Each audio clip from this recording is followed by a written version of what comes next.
Okay, the question does come to me, and I'm sorry that it's taken me so long to get to this question, but I've been out of town, and when I come back, I have an extraordinary amount of work, paperwork, and just the logistics of running the community that it's on my mind. Plus, I have a lot of planning to do. I have the website. I've got a lot on my. I'm sure you don't want to hear all that anyway. But the question is this, Pastor Dowell, pretty much, what is a naked short, and can you explain to me so I can begin to understand these terms that they use out there?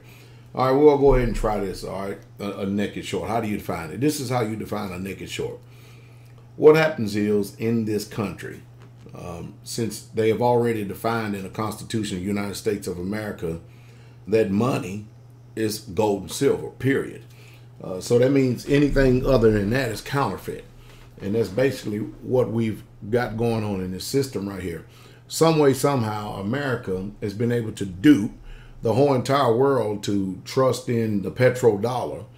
And they've come up with a scheme and a plan and a way to be able to print debt into oblivion. All right. But what happens is when there is a demand, a public demand on bullion, silver, public demand on bullion, what happens is it causes the price to rise. Okay. When the price rise, in order for the Fed to be able to control the market, all right, what they do is they go in and they sell these things called naked shorts. And what that means is that they're going to sell contracts. They're going to sell gold and silver that they do not have, all right, as if they have it. And of course, the whole ideal is for them to drive the price down. And of course, in their sick mind, they thinking that if you drive the price down, that this will begin to shake everybody out of their position. And the people will no longer have any confidence in what has a 5,000-year history. And that's called a naked short. A naked short is when the government, the feds is when they go in and they begin to sell contracts and they begin to sell paper, basically, as if they had the gold and silver in possession, but they don't have it in possession. And that's the reason why it's criminal. That's the reason why the money system in itself is criminal. The whole organization, the whole thing is just criminal from the word go. If you understood, these things, you're not going to learn these in economics in high school. They're definitely not going to teach you in college. And the people who went to school to learn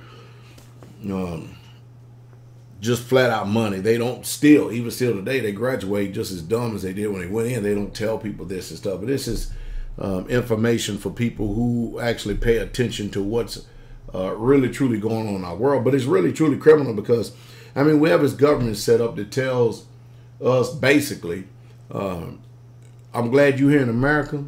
Now you just shut up and do whatever you're told. So just sit down and shut up. We're going to counterfeit money.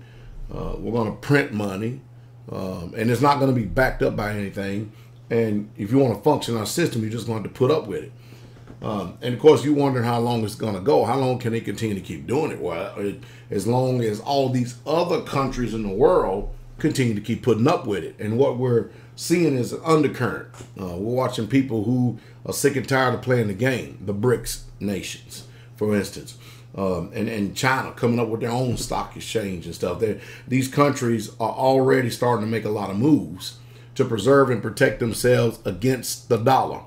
And of course, you're not going to have Fox News, CNN, ABC, and all them. Their job is to continue to keep, perpetuating you the lies through the one-eyed monster, so you can continue to have confidence in this system. They want you, the people out there, to have an illusion that this country is doing fine and is doing well, when really, truly, at the bottom of the bow, the ship is almost just filled up with water, and it's sinking. It's sinking. And I hate to be the bearer of bad news, but you know, it's better for me to tell you the truth and for you to understand, so that way you can at least have some hope to make an informed decision. Because when you have information in front of you, you can make a informed, rational decision. Hopefully, especially when the evidence and the facts are laid out there on the table. Now, you can choose to reject this and not do anything that I say. After all, I'm just a presenter of information. But I will tell you this, that anything that I tell you, I believe, and you can tell what I believe by what I do and not by what I say. Because a lot of people say a lot of things and yet they don't do. You know, it's just like in a biblical sense. If a man say that he has faith, and we got a whole world that says they have that, but if they do not have works that line up with that faith, you know, the righteousness that is produced from the law, that shows you what that faith is, and it shows everybody out there what you believe by how you produce and what you do in life, then can that man say that he has faith? No, he don't have faith. He don't have faith whatsoever at all. His faith is vain. That's what it is. So if a man has faith without works, then that belief, that faith, or whatever you want to call it, it is dead. And you should not pay any attention to those people at all. But anyway, that's what a naked short is. I hope I was able to answer your question. Shalom.